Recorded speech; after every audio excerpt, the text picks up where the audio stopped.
everyone. I'm so glad you're here. I'm Miss Jen, and I am pumped up for another month at Sugarloaf Kids. This is October, and we're finding out what it means to drop the act and live with integrity. Integrity is choosing to be truthful in whatever you say and do.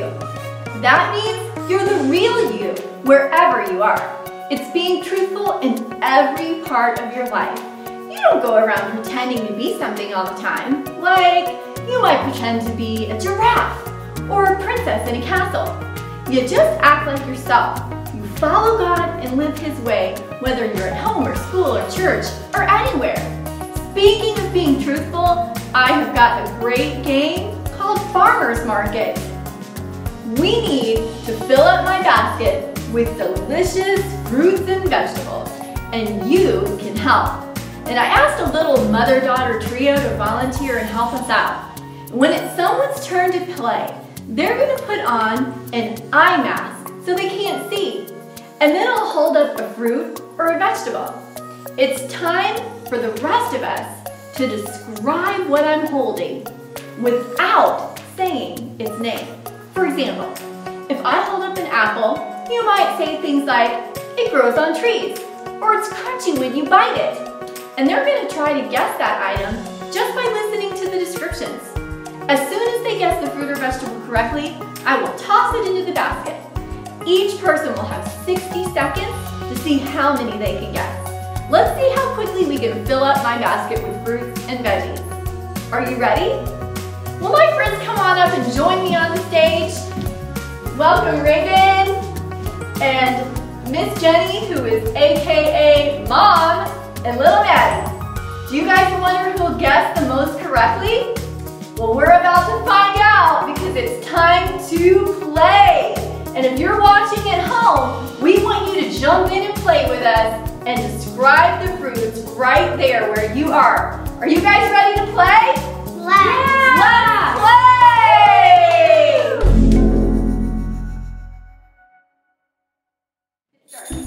Here we go. Describe that. It's large and crunchy. What color is it? And it's green, and we get it from school. Apple? No. Is it a Celery? Yes. Okay, put that in the basket. Okay, face the camera. I like it. It's a nice school treat for Turn it around. summer. Yep. Popsicle? No. It's a fruit. What color? And it's red and green. Grapes? No. Red and green, red and green. And it has Apple. What's seeds. this part? It has seeds in it. Apple? What's this part? That you like? It's soft and chewy, and it has crust. And it has crust on the bottom. And you take it to a picnic. You want to It pass? has black and white seeds in it. Pass. Okay. All right. What about this one? It's the thing that you just said. Turn around. Apples? Grapes? Yeah. Oh, okay. We'll take grapes. That's good. It was water.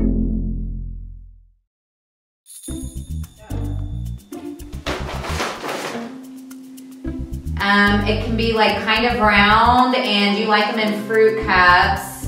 What color? Oranges? What color is this? Is it a fruit or vegetable? It's a fruit. Yeah. Peaches? Green. Yellow, green, gold color with a white flesh. Pineapple? No. They kind of look like apples, but they're not. The fruit cocktail? No, pass. Okay. How about this one? How about this one? Ooh. It's long and I always have it for lunch as a vegetable. Carrots? Yeah. Yep. How about this one? You like it and you have it in a fruit cup. Peaches? You have to peel off the skin to eat Oranges. the inside, yeah? Yep. It's something that I have to peel off the peel. Yeah. Apple? Daddy likes to eat these at night. They're yellow, long. Cheese sticks? Like a moon.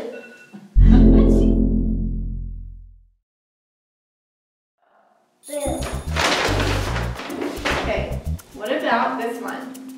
It's green and I like it and you don't. And it has the green stuff. It's orange inside. It's orange inside. And mommy has to cut it because it's really big and Here, round. taste it. No, you taste it.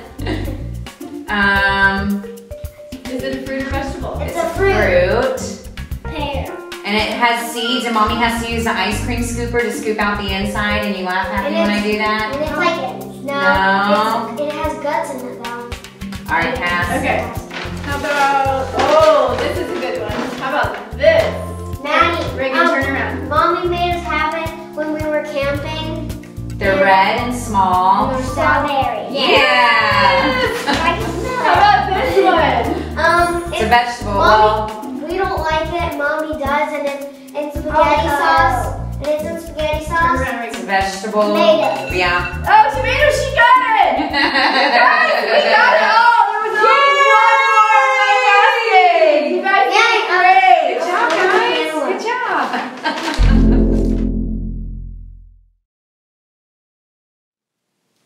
Great job, everyone! That was so fun. And look! We totally filled up my basket together. I'm going to save these for our Bible story in just a few minutes. Oh my goodness! Look what time it is! It's time to start our show. Let's count it down together from 10.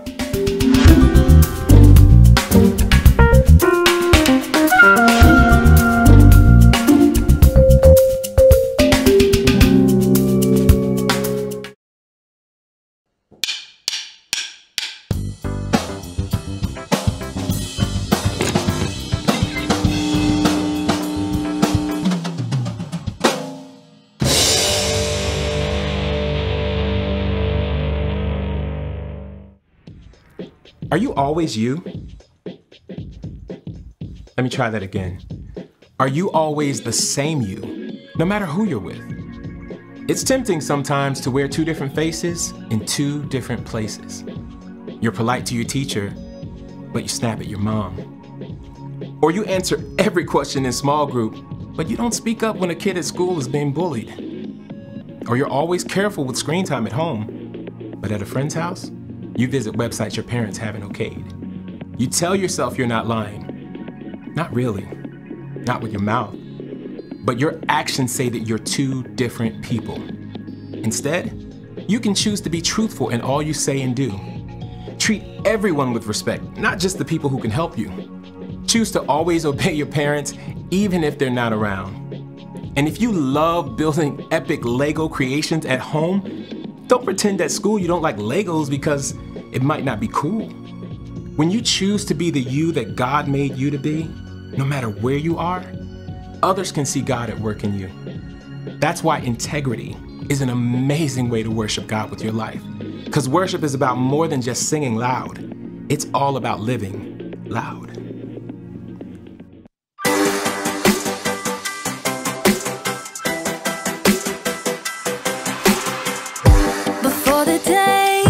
Took a breath, you had a plan for my every step.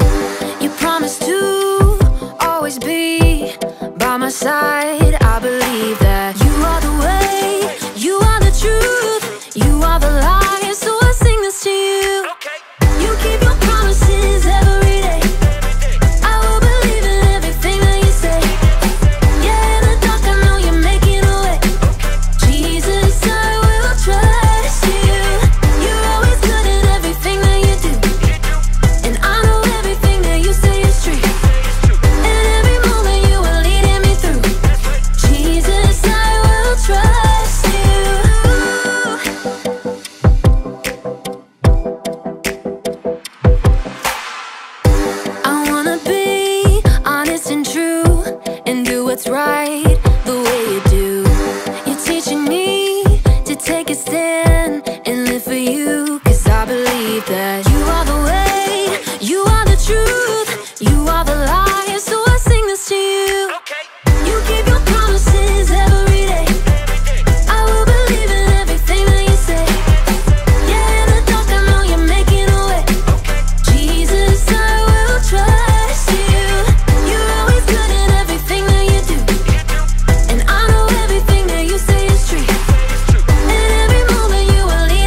Oh, hey. Hello, planet Earth! It's me, Graham, professional astronaut, broadcasting live from outer space. You know, not a lot of people thought I would make it all the way to Saturn, but you know what? They were right. It's just a costume. I'm still on Earth. I love to dress up and pretend to be other people. Don't you? I mean, I love to dress up in costumes and wear scary makeup or funny masks. It's out of this world. because I'm an astronaut. Oh, but today we're talking about what it's like to live our lives without masks, without costumes. What it's like to live with integrity. Now, integrity is choosing to be truthful in whatever you say and do. And it's harder than it sounds to live with integrity. There's so many reasons to pretend to be someone you're not. I mean, you may want people to think you're funny.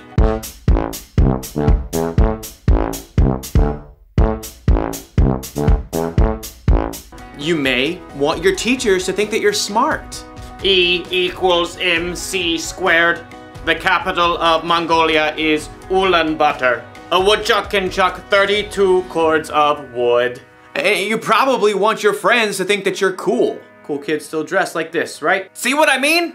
It isn't always easy to just be true to who you are. In today's story, we'll learn about some guys who were under a lot of pressure to be like everybody else. We'll find out if they were able to stay true to who God made them to be. I'll be back in a minute. Instead of a minute, it's moonit. Because I'm in space. Maybe I should dress up as the clown again. The Bible. It's 66 books of history, stories, letters, and poetry that fit together to form God's one big story. The epic adventure of how He created us and loves us so much that He made a way to rescue us. As we travel through the Bible, from Genesis to Revelation, we discover people who met God and found their lives changed forever. Now, for an amazing story, inspired by the book of Daniel. Chapter 1. Daniel was only a very young man when King Nebuchadnezzar of Babylon conquered the land of Judah. Nebuchadnezzar made sure that God's people wouldn't rebel by taking Daniel and other young men from royal families in Judah and marching them back to Babylon with him. Will we ever see our home again? Daniel's friends were just as scared and confused as he was. Where will we live? What will he do to us? I sure hope the food is decent. Daniel tried to reassure them as the imposing city gates rose ahead. God will be with us, whatever happens. The king chose the brightest and best young men from Judah and ordered that they receive special training. After 3 years, you will get to be very important and serve me. The chief official, Ashpenaz, took charge of Daniel and his friends. Tut tut. Those wishy-washy Hebrew names just won't do. You need new ones. New what? Names. Let's see. Daniel, we'll call you Belteshazzar. And you three will be Shadrach, Meshach, and Abednego. Are those names, or is he just sneezing? You'll learn our language, of course. And all the Babylonian writings? Daniel's heart sank as he realized what was happening. The king wanted Daniel and his friends to forget they were God's people. He wanted them to become Babylonians. But Abednego was worried about something else. Hey, I'm about to starve. Any way we can get a bite to eat? Right this way. Ashpenaz led Daniel and his friends to a big table set with mouth-watering foods. Steak. Or those Babylonian buffalo bites. The cake's got at least 9 layers. Only the best, straight from the king's table. Oh, the food smelled delicious. But Daniel pulled his friends aside. Guys, if this food is from the king's table, that means it's been offered to false gods first. Uh-oh. Not good. Our new names and training are one thing, but if we eat this food, it's like we're saying we're okay with false gods. But we gotta eat something, man. We can ask for different food, simple stuff that hasn't been offered to the false gods. But that chocolate cake! Up and go! Okay. Daniel and his friends turned back to Ashpenaz. They tried to ignore the delicious smells wafting from the table. This all looks great, but could we eat something that's not from the king's table? It doesn't need to be anything fancy. The king is my master. He's decided what you must eat and drink. What if you don't eat this and he sees you looking worse than the other young men? He might kill me. No matter what Daniel said, Ashpenaz was too fearful to listen, so Daniel approached the guard assigned to take care of them. Please, just test us for 10 days. Give us nothing but vegetables to eat and water to drink. See how we look then. Well, if Brussels sprouts are your thing. For 10 days, the guards gave Daniel and his friends nothing to eat but veggies and water. I could get into the habit of cabbage. I like broccoli, probably. Pass the peas, if you please. I just want a hamburger. Let me tell you, it wasn't easy to say no to all those delicious foods the other young men got to eat. But at the end of 10 days, the guard called everybody out. Line them up. He strode past the other young men. Good. I can see you've been eating well. When the guard reached Daniel and his friends, he stopped in surprise. What? You've been eating rabbit food, but you look even better fed than the others. Daniel smiled. God had helped them grow strong even without eating the food offered to false gods. Okay, fine. You can keep eating veggies and water. Rats? Thank you. God continued to give Daniel and his friends knowledge and understanding as they studied, and at the end of their training, they were brought before the king. Let's see what you know. How many inches in a meter? 39.3701. What do you call a group of porcupines? A prickle. If it takes 8 men 10 hours to build a wall, how long would it take 4 men? No time at all, because the wall's already built. How are you all so smart? The one true God gives us wisdom. Well, we'll see about that. Anyhow, you're 10 times smarter than my other advisors. You get to be very important and serve me. Daniel and his friends eventually became the king's most trusted advisors, and even though they served the king of Babylon, they never stopped standing strong for the one true God in everything they said and did.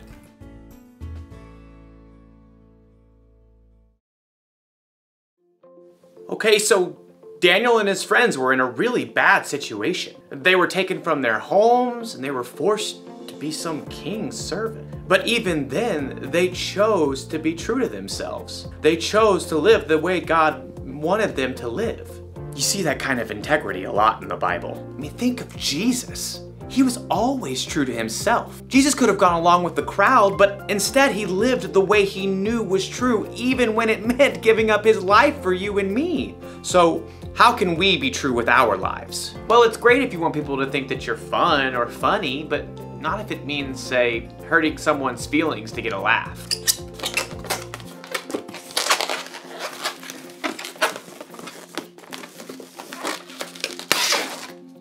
I have no idea how to make balloon animals. And being cool is cool, you know? But if you have to pretend to be something that you're not so people think that you're cool, that's not cool. Cool? What's another word for cool? So here's the one thing to remember today. Be truthful with your whole life. You can choose to be who God made you to be. I mean, to be honest and true in what you say and in what you do. Like I said before, it isn't always easy, so ask God for help. That's one small step for you and one giant leap for integrity.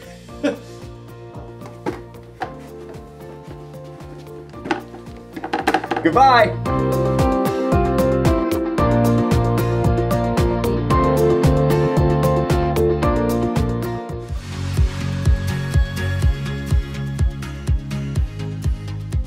God's way is worth following with our whole lives. Daniel and his friends certainly believed that was true. They lived truthfully in every way, even when it came down to the food that they ate. Later on, Jesus would give us the very best example of integrity.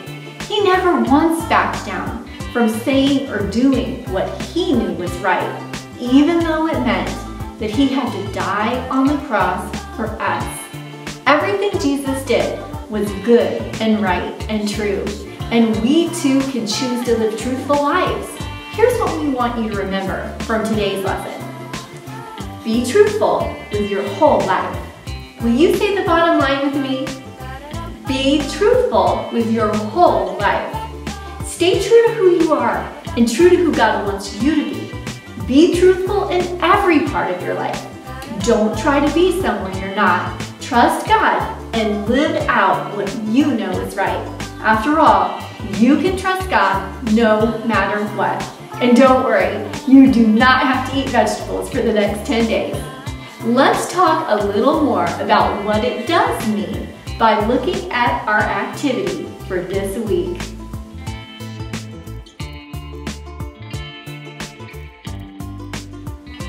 Can you say our memory verse with me? It's Proverbs 10:9. Anyone who lives without blame walks safely, but anyone who takes a crooked path will get caught. Proverbs 10:9. Let's try it one more time. Anyone who lives without blame walks safely, but anyone who takes a crooked path will get caught. Proverbs 10:9.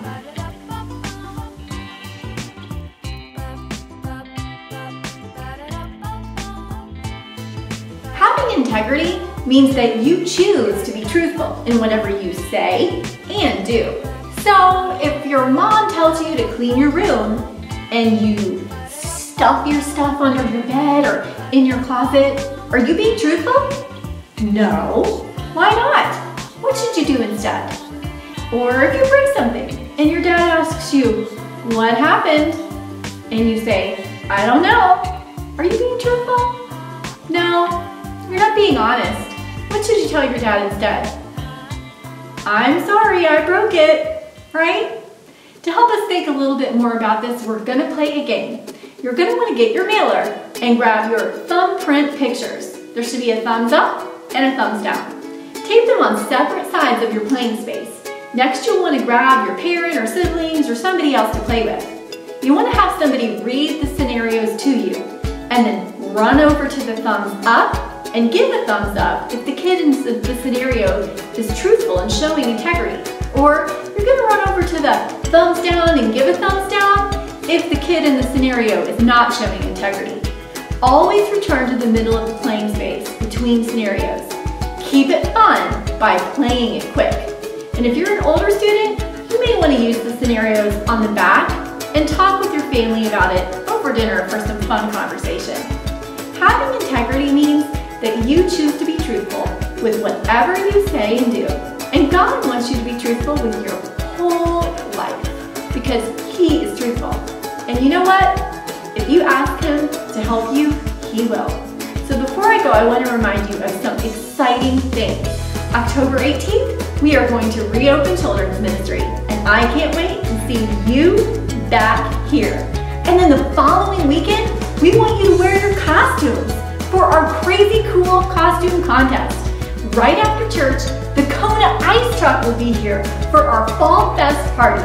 So start thinking about what you want to be, and remember to be truthful with your whole life. Have a great week, guys. Bye.